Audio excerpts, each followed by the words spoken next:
Hello. Hello. Hello. All right. Well, tonight we're going to talk about your favorite. Or our favorite. One of the most common things, common to man as it is called codependency. Codependency. Well, what is codependency? It can be a little tricky because it looks a lot like humility. Mm-hmm. It can very much look a lot like humility. And there are certain aspects of codependency that look very good. That are like certain aspects. If you parsed it out and separated it out, that would be good. Like the serving aspect. Right. So, what do we mean by codependency? Well, codependency, just on a strictly, I guess, like intellectual level or a definition level, is meeting your own need by meeting the needs of others, right? Yeah. Let's see. You could say it in another way: depending on someone else to fill you up by making sure that they are full, or making sure that their needs are met. So depending on someone else to meet your needs by making sure that their needs are met. Like saying the way I am okay is if you're okay. Yeah. So like if you're getting into if you're just going along in life with you and your spouse and something happens and you're like, this happens. Okay, so I'm speaking from experience, right? So, and something comes up and I'm like, all of a sudden I'm like, I'm sitting there like analyzing, what are you thinking? What are you feeling? Because you don't seem okay. And just having that, like, that tension inside of me, all of a sudden my world's not okay because she's not okay. And until she gets back to the point of where she's okay and we're okay together, then I can be okay again. And it used to be that when either of us were in that state or sensing the other, it just, our entire world froze basically and spiraled down. Yeah, and what it does is it just makes each other's lives revolve around the other person. And it almost, the focus is just like, it's like this little microcosm of just, and you can hardly see your surroundings because you're always being like focused on each other and how each other are feeling and what each other are thinking. Right. It's like, it doesn't give anybody any space to breathe. Like, you breathe and you're like, what? No, tell me. Like, what? No, tell me. I really want to know. Tell me what. So obviously it's not the same as your world revolving around the other person in like, like a romantic way. How it's not this missing. When you're first in love, you are so codependent. No. We're talking about like just, a relationship, an established relationship. It can be like at the very beginning, and actually, no, come to think of it, when you like first start becoming infatuated with somebody, or, becoming like you like them or whatever like that, or that you can still have codependency tendencies, like because it's a state of mind. It's your own personal state of mind. You can start like, right at the beginning, analyzing, okay, now what do they like, what do they don't like, because I want to make sure that they get what they like and they do that, so that everything will be, calm. And one of the big ways that you can identify if you're codependent is, if you have those tendencies, is how you respond or how you react when there's a disagreement or when a conflict arises. Okay, you can almost instantly figure out if you have codependency tendencies when there's a conflict that comes. What is your heart rate start doing? What, even on a physiological level, what does your heart rate start doing? What does your breathing start doing? And like even on a relational level, like what are you what kind of mode do you go into? Do you go into like trying to pacify, Or you, frantically trying to fix it? Fix it? Yeah, that's a good one. Pacify, fix it. Do you get really aggressive to like subdue it so that it doesn't keep on going? So that it just so. In other words, you find yourself doing whatever it takes to to end the conflict. To get back to comfortable. To get back to quote unquote normal. Yeah.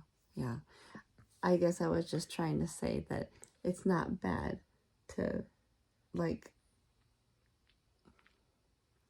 have a person so important to you. No. That's not.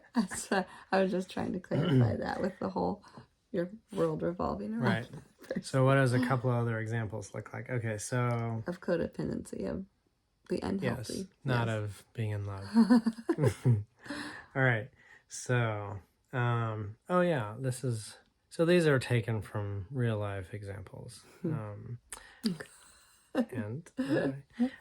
So like never buying yourself. I mean, I did this for a long time. Just like never buying myself anything, like essentials, necessities. Like I'm walking out the door and Joanna's like, "You're gonna wear that shirt? That has a hole in it." Okay, those kind of things where it's like I never bought myself anything. Necessities, just ordinary things of life, because I felt like if I saved it all for everybody else, or if I bought it all, spent all the money for everybody else, I was a good provider. Okay, I was being codependent on me being a good provider in order for me to have value. I mean, I guess I can be that way a little bit still because I have so much fun finding clothes for the children that then I never think or try to go shopping for myself. Is that really codependent?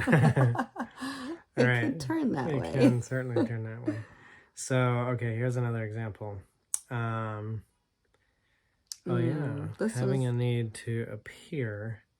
Wait, what? What do I write here? Never having a need. This is kind of like sort of like what we just talked about. Never having a need because you need to feel like you need to appear strong. Or personal example here, being like a super person and yet never getting the rest that you need. Yeah, like, okay, so we'd be needing to go on a trip or something, and so I would just like superpower it. I'd pack all the clothes, I'd try to make food, I'd get the house ready, and then we'd hit the road, and there was just never like a stopping point of like, okay, I put out all this extra energy, where am I gonna have some time to rest or just like take a breath from all that? It was just like powerhouse through and keep on going, and that just doesn't work. So then you're like expecting some so then you could even be expecting some acknowledgement or like being noticed that you did all that. Yes. And then you get triggered you get triggered into being like, you didn't notice me, you didn't notice I did all these things, and I'm just like going along like normal, and it's like you're like, but you didn't, okay, so triggered and codependency, like they go hand in hand like a glove and a toolbox. So super what? Or something like that. Tool in a toolbox, I think. A glove in a hand. Well, yeah, so like the super person like mindset is because you're trying to be noticed, to get your needs met, like instead of saying like this is what I need some rest. So in that noticing case, yourself, it's trying to do it so other people will notice you. So in that case, the underlying need, remember we talk about needs and pain, like kind of the idea that almost everything we do is driven out of either need or pain, running away from pain or because I have a need. So the underlying need there, I need to be seen. You have a genuine need to be seen as one of our basic needs. Anyway, so not to be confused, codependency, our last thing on the list, not to be confused with healthy interdependency, where two or more independent people come together and work together in an interdependent relationship. Right. So that you don't confuse codependency with like any type of community or other personness. Right. That's why we're showing the difference. Right, because interdependency has humility, genuine giving, genuine concern and compassion, genuine, like from the heart, giving from your means and your fullness. Right. Like I guess that would the one of the things Sammy and Spencer have talked to us a lot about is you can't give what you don't have. So if you're giving out of emptiness as opposed to out of fullness, maybe that's a good like starter test of am I doing this from codependency or a healthy sense of interdependency? So TTFN. Ta-ta for now. All right. See you guys.